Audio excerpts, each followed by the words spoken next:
In the August of 1997, the world mourned the loss of Elvis Presley at just 42 years old. I can't believe he's dead. It's terrible. But I just thank God that Elvis died here at Graceland instead of on the road just like any other rock and roll singer. But what if it was all a lie? Almost immediately, rumors swirled that Elvis faked his death and vanished. A tall man with white hair, a white beard, and dark sunglasses was seen visiting Elvis's Graceland estate on what would have been the King's 82nd birthday. Some claim he looks just as Elvis would have looked as an elderly man. Did he really die? Is the King still out there? Elvis Presley's death and the conspiracy. The Elvis is alive. Conspiracy theory is one of the most enduring mysteries in pop culture. According to this theory, Elvis Presley didn't die in 1997. He faked his death to go undercover as a secret government agent. Here's how it's said to have gone down. For the next several years, Elvis is believed to have lived this secret life, using his fame as a cover. However, things took a dark turn when the mafia caught wind of his undercover work. They reportedly put a hit out on Elvis, which led to the need for a drastic solution. So, in 1997, Elvis supposedly faked his death in a staged public funeral, with a wax dummy filling the casket. But what about the famous death scene? According to believers, it was all a cover-up orchestrated by the US government. They say the body in the casket wasn't Elvis, but a carefully crafted wax figure. This allowed him to disappear into the witness protection program, where he would remain hidden for years. After his death, sightings of Elvis started popping up around the world. People claimed to have seen him in different places, shopping in Memphis, visiting family, or even attending events incognito. Some believed he was simply enjoying a quiet, anonymous life, while others thought he was planning a future comeback. In the early 1990s, conspiracy theorists were sure Elvis would reappear in the public eye any day. But of course, that never happened. So what do we make of all this? Was Elvis really working for the FBI? Did the mafia really want him gone? And if he's still alive, where is he now? Could the King still be out there somewhere, watching from the shadows? Elvis Presley and the FBI connection. By 1970, Elvis wasn't just a rock and roll king. He was also an avid fan of law enforcement. You might be surprised to learn that he started collecting police badges from every city he performed in, and some of these even came with honorary titles. For example, he had a badge that said Captain in Reserve from the Memphis Police Department. This little fact becomes pretty interesting when you realize that in December of 1970, Elvis sent a letter to President Richard Nixon. But here's the kicker.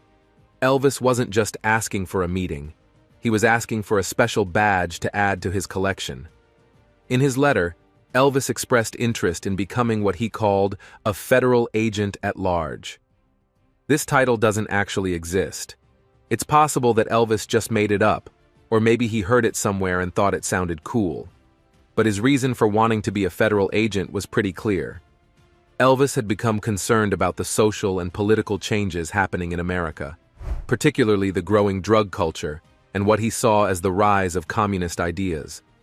He felt like the country was spiraling out of control, and he thought he could do something about it.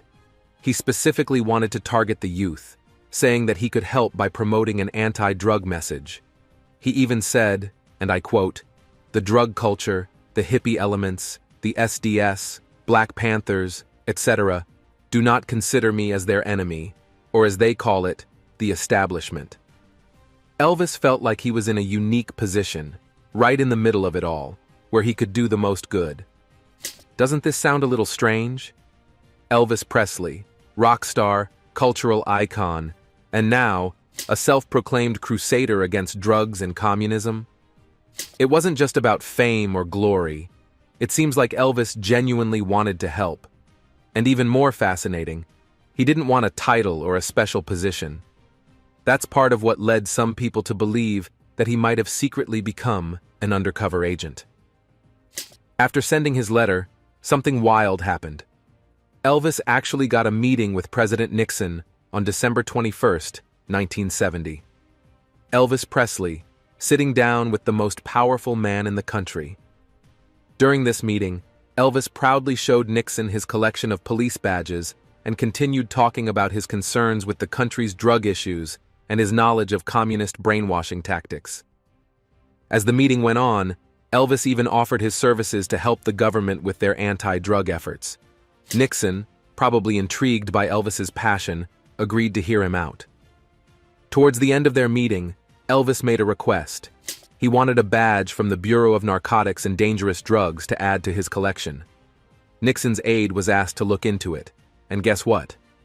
Later that day, Elvis walked away with his new badge. But here's the catch.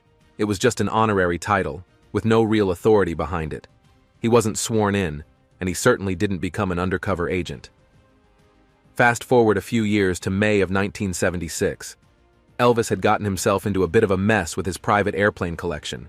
He had a Jetstar plane he was looking to sell, but the thing wasn't even airworthy anymore. His father, Vernon Presley, handled Elvis's finances, and he was tasked with finding a buyer. This is where things start to get shady. Vernon ended up meeting a man named Frederick Pro, who was involved with a company called World Aircraft Exchange. What Vernon didn't know was that Pro was a con artist with ties to the mob. Pro convinced Vernon to agree to a complicated leasing deal, which turned out to be a scam. By the spring of 1977, Pro and his partners had stolen more than $1 million from the Presley estate. Around the same time, the FBI had been investigating this criminal ring, and they were getting closer to making an arrest. In August 1977, they were ready to present their case to a grand jury. But then, Elvis Presley suddenly died on August 16, 1977. And of course, conspiracy theorists had a field day. They started to put two and two together, claiming that Elvis had exposed this criminal group to the FBI and that the mob had gotten revenge by putting a hit out on him. But here's the real story. Elvis had nothing to do with the FBI investigation. He wasn't even aware of it. Even the FBI agents involved in the case have said that Elvis didn't know they were investigating this group until after his death. What exactly caused Elvis's death?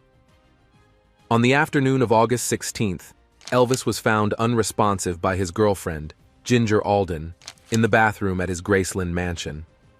He was pronounced dead at 3:30 p.m., but the time of death was likely much earlier, between 9 and 11 a.m. that morning.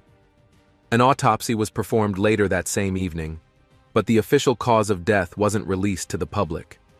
What's even stranger is that the Memphis medical examiner had already announced a heart attack as the cause of death before the autopsy was even done.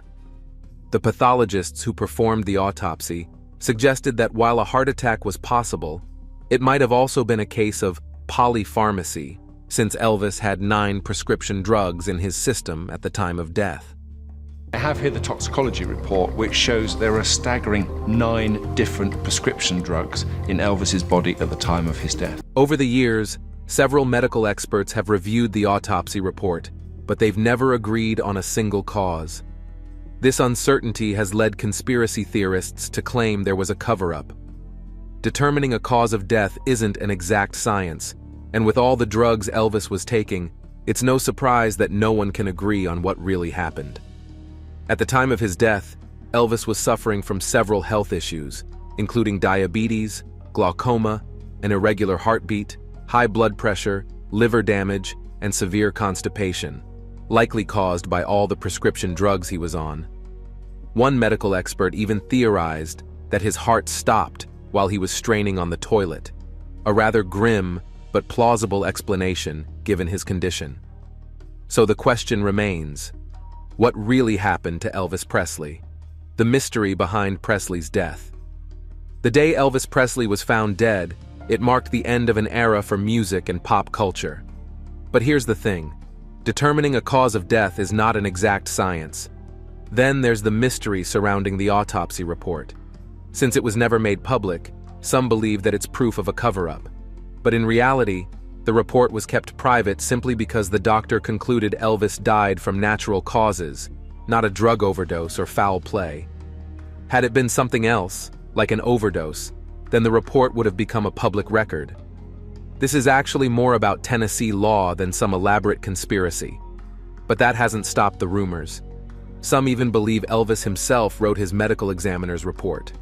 A handwriting expert claimed it in a 1991 TV special. But when I look at both documents, they seem to be written by two entirely different people. So was this yet another part of the mystery, or just a wild theory? Just 2 days after his death, the famous funeral of Elvis took place. This is where things get really weird. One popular theory suggests that instead of the real Elvis in the casket, a wax dummy was used. This idea was fueled by a photo that appeared on the cover of the September 6th issue of the National Enquirer, which showed an image of Elvis that didn't look like the man we remembered from the 70s. Instead, it looked more like the Elvis of the 1950s, with a strange, pug-like nose. Those who attended the viewing said Elvis looked unusually bad in the casket, and even suggested he might have been wearing a wig. Most likely, the photo was manipulated, or it could have been a picture of a much younger Elvis. We'll never know for sure because the original negative was conveniently destroyed in a fire. But here's the thing. With over 1,000 people in attendance at the funeral, you'd think someone would have noticed if there was a wax dummy in the casket.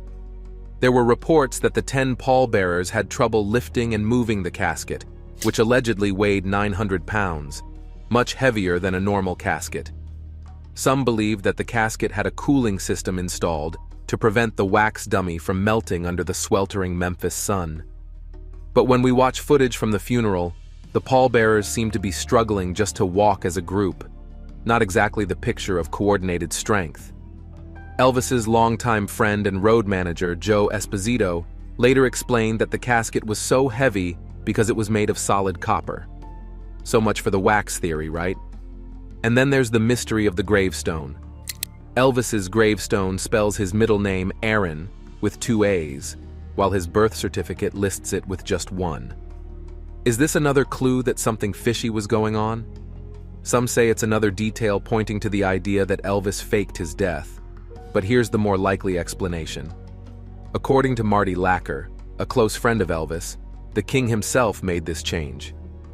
In 1966, Elvis told Marty that his parents weren't great at spelling, so when he was born, they mistakenly spelt his middle name with 1 A.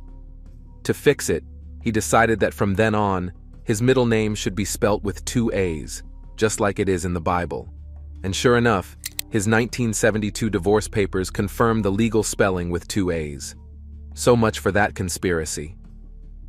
Some people have claimed to have seen Elvis alive and well, long after his supposed death. These sightings are almost legendary now, with many fans swearing they've caught glimpses of Elvis hiding in plain sight. But are these sightings just wishful thinking, or is there some truth behind them? That's where things get really interesting, and arguably more entertaining. To this day, there are still those who believe Elvis faked his death and is living somewhere in hiding, and who can blame them? Who wouldn't want to believe the king is still out there somewhere? But when we look at all the facts, the evidence seems to tell a very different story. It seems that Elvis truly did leave the building back in 1977, and no amount of conspiracy theories or strange sightings is going to change that. Sightings and the survival myth. It all starts with a claim that Elvis was spotted at the Memphis International Airport on the day he died. According to some, Elvis bought a plane ticket to Buenos Aires under the name John Burroughs, a name he often used to check into hotels unnoticed. Sounds convincing, right? There's just one tiny problem. Memphis didn't even offer flights to Argentina at the time. And on top of that, there's no record of a John Burroughs flying out of Memphis, and no eyewitness to confirm the story. So much for that theory. Next up is a photo snapped in 1978 during a New Year's Day tour of Graceland. A man named Mike Joseph took a picture of the pool house and, when the film was developed, noticed what appeared to be Elvis sitting inside. This fueled rumors that Elvis was alive and living on the property. But upon further inspection, it turned out the man in the photo was actually Elvis's security guard, Al Strata. Still, that didn't stop the photo from circulating, and many fans were convinced it was a real sighting. Sometimes, a simple misunderstanding can turn into full-blown conspiracy fuel. In 1978, a book called Orion was released, which told the story of a famous Southern singer who faked his death. The book was clearly inspired by Elvis, and it even sparked a real-life version of the theory when singer Jimmy Ellis started performing under the name Orion while wearing a mask. In fact, Ellis looked a lot like Elvis, and his music sounded eerily similar. His album Reborn, released in 1979, featured a cover with a man who looked strikingly like a young Elvis lying in a coffin. Naturally, fans ate it up and started asking if this was Elvis, not realizing it was just another performer trying to cash in on the mystery. As crazy as it sounds, his label didn't do much to discourage the rumors. It was great for sales. In the 1980s, the Elvis sightings just kept getting stranger. In 1981, a man named Sivla Nora, a name that's Elvis Aaron spelled backwards, popped up. He had a book, an album, and even a videotape showing the back of his head, supposedly proving that Elvis was still alive and hiding under this new identity. Turns out, Sivla was actually a talented Elvis impersonator named David Darlock. But the story didn't end there. In 1984, a photo was published showing Muhammad Ali with Jesse Jackson, and in the background, someone swore they saw Elvis. Now, Elvis and Ali were friends, so it wasn't completely out of the question. But, surprise, the man in the photo wasn't Elvis. It was Ali's agent, Larry Kolb. The most popular Elvis sightings came in the late 1980s, thanks in part to the rise of the Weekly World News and other tabloids. These papers went into overdrive, reporting on things like Elvis sightings at Burger King in Kalamazoo, Michigan. The magazine even published wild stories alongside UFOs and Bigfoot, which made the idea of Elvis still being alive seem even more plausible to some fans. In 1988, the book Is Elvis Alive? Was published, which came with a cassette featuring an exclusive interview with Elvis. However, the voice on the tape was none other than, yep, you guessed it, David Darlock again. But the book was a hit, and suddenly the whole conspiracy got even more popular. The biggest boost to the theory came from two explosive TV specials in the early 90s, The Elvis Files, 1991, and The Elvis Conspiracy, 1992. Both shows featured interviews with supposed experts, authors, and even eyewitnesses, and were packed with reenactments of Elvis's supposed escape. Bill Bixby, the actor who worked with Elvis on 2 movies, hosted the shows. They were full of wild theories and presented in a way that made people believe anything was possible. But the conspiracy didn't stop there. Even a bearded man in Home Alone was once thought to be Elvis. A recent theory claimed that he was hiding in plain sight, standing in line behind Catherine O'Hara. Spoiler alert, it turned out to be a man named Gary Grott. Then, in 2016, some footage surfaced showing a man on the grounds of Graceland. This led some fans to believe that Elvis was, once again, hiding in plain sight. But in the end, it turned out to be just another employee of Graceland. The Elvis sightings may have been fun and intriguing at the time, but they don't hold up under scrutiny. The more the conspiracy theory spread, the more ridiculous it became. Who wouldn't want Elvis to come back for one more tour? But even if you're still convinced Elvis is out there, these sightings can't last forever. People grow older, and time catches up with everyone, even Elvis. The years keep ticking, and there's only so long the Elvis is alive theory can remain plausible. In the end, it's pretty safe to say that Elvis truly left the building in 1977. So, have you seen Elvis? What do you think about these wild theories surrounding his death? Let us know in the comments below, and don't forget to like the video and subscribe to the channel. Thanks for watching.